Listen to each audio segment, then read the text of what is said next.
There is something I need to discuss with you before we meet my parents tomorrow for the wedding. My dad is a very rigid and inflexible man, and he has a hard time accepting anything that does not conform to his standards of propriety. I have a feeling that he might make some very unpleasant and disrespectful remarks to you tomorrow, Maverick. But please don't let that bother you too much. I'm confident that everything will work out in the end. Just be aware that he will interrogate you about money and work and all of those things. So maybe you should prepare some answers for him in advance, just to be on the safe side.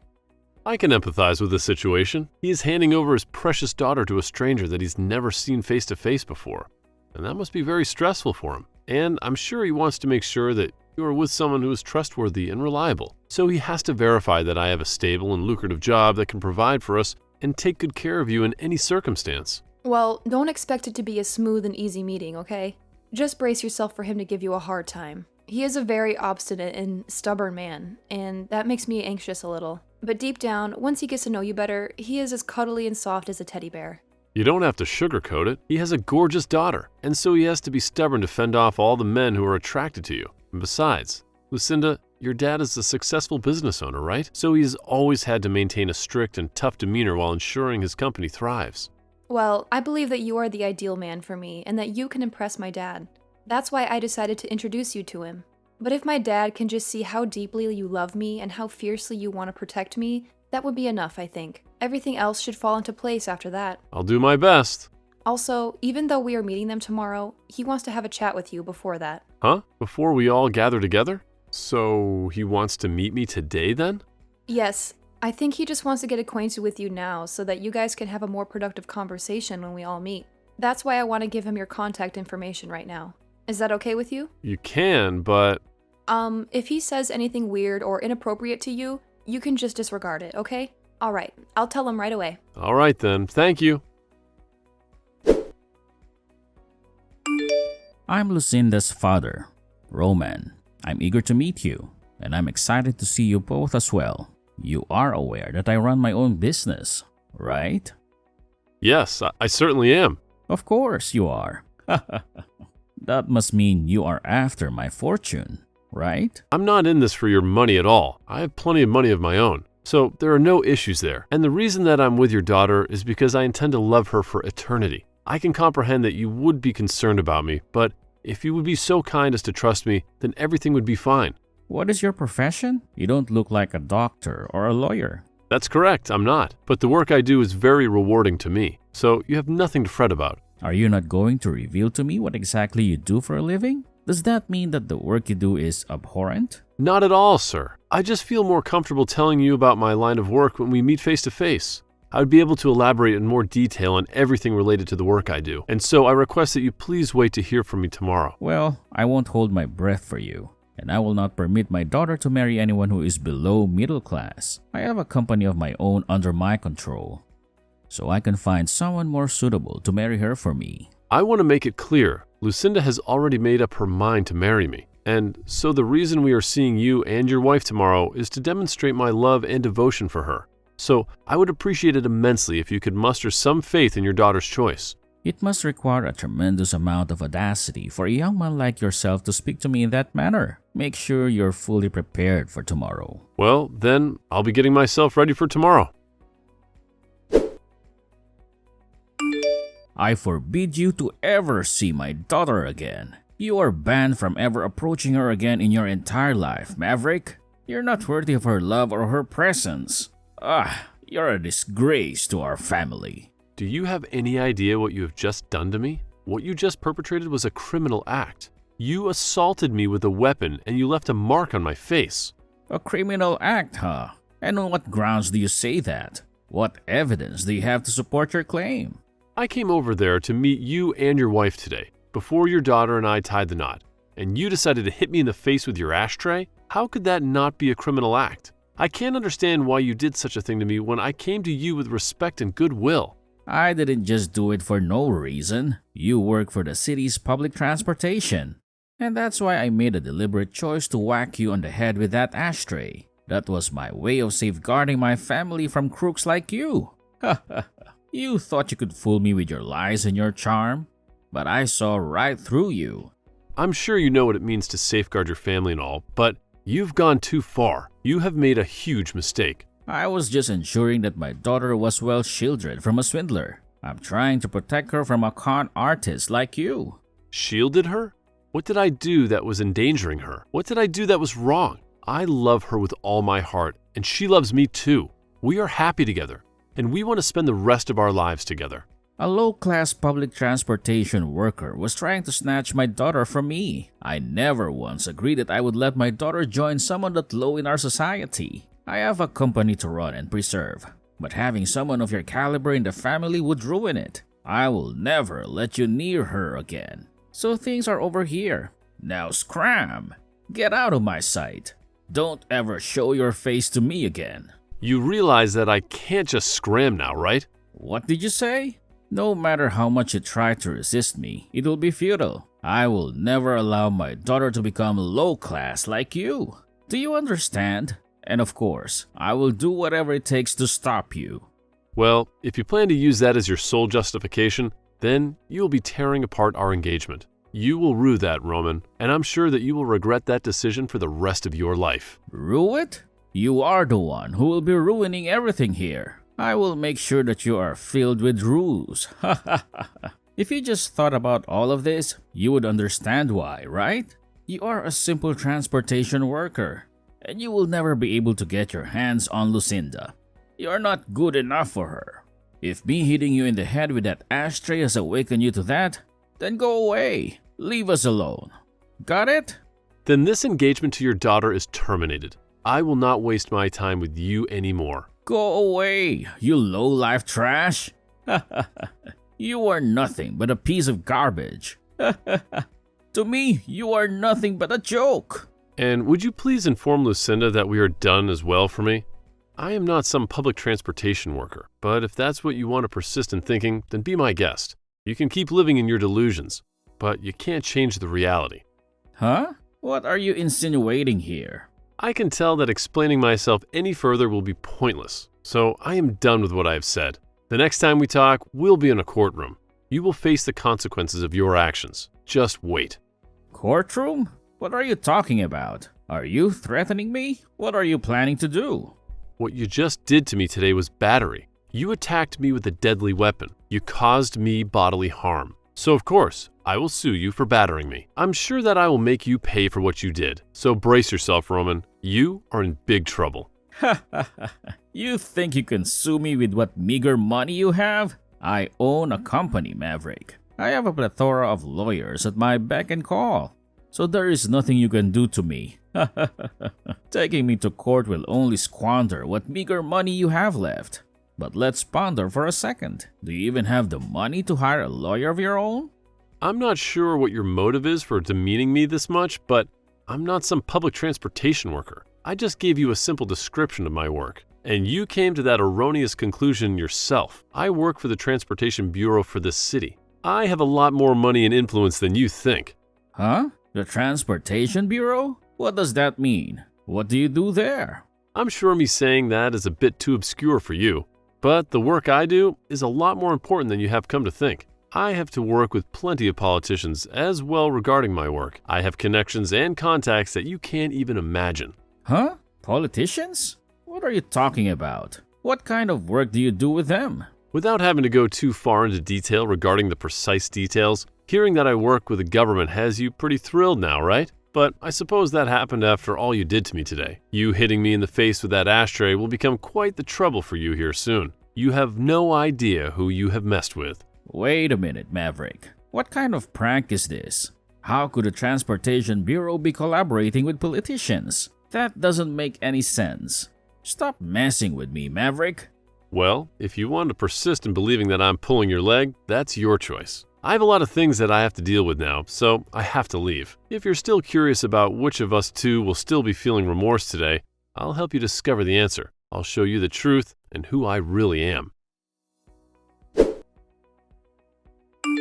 Maverick, where the hell are you now? Pick up the phone right now. Did something happen with you? You sound very anxious and worried. Maverick, this doesn't have anything to do with you, does it? Please tell me you're not behind this. What are you referring to? I have no idea what you're talking about. There has been some pressure coming from somewhere, and it is causing my company to collapse. And because of that, my company wants to replace its CEO. If things continue like this, then I'm going to be kicked out of the company. What the hell is going on here, Maverick? Are you implying that this is all because of me hitting you earlier? Is this your revenge? Well, I wonder about that one, Roman. Maybe you should think hard about what you did to me. How dare you? Tell me right now, you little punk. I'm asking you a very serious question right now. Don't play games with me. Even if you're taking things seriously now, you're way too late. You did, in fact, hit me in the face with an ashtray, right? That was a very stupid move on your part. I ended up calling some people I know about that, and they transferred me to people that could really help. Do you now comprehend the gravity of what you've done to me? Do you realize how much trouble you're in?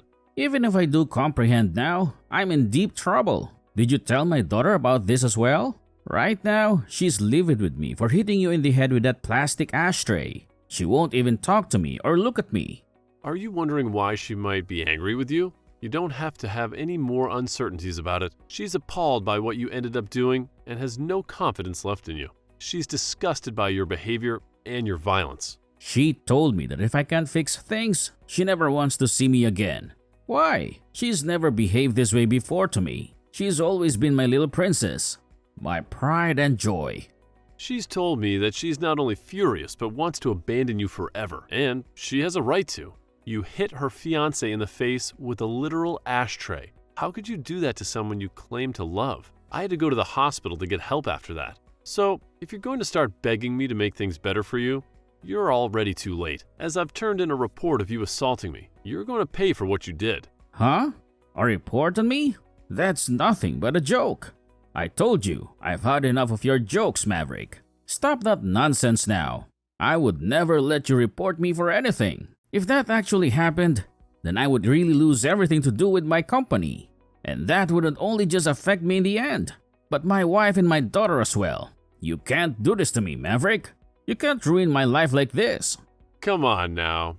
Even though you want to keep rejecting the truth, it's already in motion due to your actions earlier. So really, no matter what you try and say to me now, your time has come. You've crossed the line, Roman, and there's no going back. My time has come? There's no chance I'm apologizing to you right now, so you can put all your games to an end now. I don't owe you anything, Maverick. You're just a spoiled brat who can't take a little hit. Do you really think I care for your apologies now after you wasted so much time whining to me? You not only hurt me physically with a literal piece of filthy plastic, but when I got to the hospital and told the police how I got my injuries, they helped me write up that report. You're going to face the consequences of your actions, Roman. You're going to face the law. But wait a minute. All I did was lose my temper a little bit too quickly. And that's a good enough reason to involve the police? That's ridiculous, Maverick. You're overreacting. It was just a minor incident. Nothing serious. With how sharp and hard that ashtray was, if you'd hit me in the right place, you could have had seriously injured me. Do you understand that? You put all your force into that blow, and it messed me up bad. Thank God I have a thick skull on me. But you still left a nasty bruise on my face and a scar on my soul. Please, if you give this up, I'm going to lose my family as well. At least stop yourself from keeping the police involved. Have some mercy on me, Maverick. Have some compassion. Both your wife and daughter are already fed up with you now, so there's no avoiding them leaving you. They've seen your true colors, Roman, and they don't like what they see. They've had enough of your lies, your anger, your violence. Huh? Your family already realizes that they can't stay near you, and so there's little you can do to stop them. So even if I don't keep the police involved, things will not change. Understand that maybe it is time you take this all upon yourself and be accountable for your actions. Is there anything else you'd like to say to me now? Or are you finally speechless? I get it. I understand your point. I let you marry my daughter. I will let you marry my daughter and take her away from me. But if you leave things as they are, I'll be screwed. I'll lose everything I have. If you can't take my word and marry my daughter now, then what else am I supposed to do for you? How else can I prove my sincerity to you? Lucinda and I are already married, Roman. We don't need your permission or your blessing. Huh? What did you just say? But you are not going to be a part of the family. You are not welcome in our lives. Well, if you're already married to my daughter, then why are you doing all of this? Why do you keep coming at me? Why do you keep tormenting me? I'm not coming at you whatsoever, Roman. Lucinda herself is already well into her adult life. And so, if she says she's wanting to marry me, then it is decided. It's her choice, not yours. But of course, if you'd just been a bit strict with me and said no, I might have tried a bit harder to gain your trust. I might have respected your authority. However, instead you chose to be violent and hit me in the head. And so now your family can no longer trust you nor feel safe around you. This is all because your inability to act as a respectable man yourself. And so now I have to defend myself and my wife from you. I have to protect her from your rage. Don't you feel like you're taking this too far though? Don't you think you're being too harsh on me? I want to make sure that you understand what you've done and regret it. And I will not stop until that day has come for you. You're already too late to stop me now. So just give up on trying anything. So now how do you feel about talking to the police? How do you feel about facing the consequences of your actions? The police? So then you were serious about that? You weren't bluffing? What is your goal? And I mean, your real goal. Do you want my money or something? Is that what this is all about? How much of it? I'll get it for you. So just tell me however much you want. Name your price. That's it right there, Roman. That's the problem. Huh? What are you talking about? I do not need your money. And I've said that already before, right? And I'm not in any way financially struggling. So don't act as though I want anything of yours. Yet all you keep thinking about is money. That's why this has happened. You thought that I wanted to marry your daughter for your money. But that was just not the case. I love her for who she is, not for what she has. And even if it was, that's no excuse to hit me with an ashtray. Shouldn't this all be something you knew before you had a family? Shouldn't you have learned to respect other people's feelings and choices? I understand that now. I see where I went wrong. You don't understand, and that's why this is still going on. You just asked me how much of your money I wanted, because you still think that's what it's all about. You still don't get it. You should learn from all of this, that not everyone on this planet is worried about money like you. That money can't buy you love or happiness. Well, it doesn't matter if you learn or not. Now, I've already got the police involved, and I have the injuries to prove you assaulted me. You're going to pay for what you did, not with money, but with justice. I'll pay for you to get treated. Please, I'm Jenny's father, Maverick. I'm your father-in-law. Don't do this to me. I know that, and that's why you decided to hit me, right? Because you thought you had some authority over me. Because you thought you could go and do whatever you wanted to me. Well, you were wrong. Now, I'll be going. I have nothing more to say to you. Wait a second. Forgive me right now. Please, I'm begging you. I'm sorry for what I did. And as a final note, you have your answer. You're the one that's going to be regretting all of this. You're going to lose your family and your dignity. Goodbye, Roman. Have fun in jail. And after that, the police came and arrested Roman, which shocked everyone because he was so furious. They took him to the police station and interrogated him to find out everything they could about the report that I filed. And fortunately enough, he admitted that it was all true and made things much easier for me. He was also removed from his position as CEO of the company, as they learned from me what was happening. And after being ousted from the position, he was given no severance and was fired for violating company policy. And that was because he was a criminal. He also lost all his family and is pretty much ruined now. As he tries to grasp why this has all happened so fast, his wife left their house almost instantly after seeing the police take him away, and she hired a lawyer to work on the divorce. And Lucinda stayed to tell him that she wanted nothing to do with him anymore. But then, after her final words, she left the house too. During that time, I was working with my lawyer to make sure that I did get some compensation from him for what he had done to me. But as I said before, I was not really in the need of his money, and so after going through court and winning the case, he gave me $15,000 to pay for both my hospital bills and for the emotional distress. I used that money afterward to pay for Lucinda's and my wedding, and considered that money as a gift from her dad to help support our marriage. Of course, I did spend some of that money on medical expenses, as I had to undergo a lot of tests to make sure that my brain was okay, as well as having to get stitches for the wound on my head. There was also a small crack in my skull that I had to monitor, and that alone shows how hard he had hit me with that ashtray. Also, since Lucinda was already married to me before she left her dad, she didn't have to worry about where to go next after leaving the house. And so she moved in with me and never had to worry about her dad again, ever since he lost everything. Not much is known about where he went, but I'm sure wherever that may be, he's trying his best to get back on top. But of course, that will be impossible.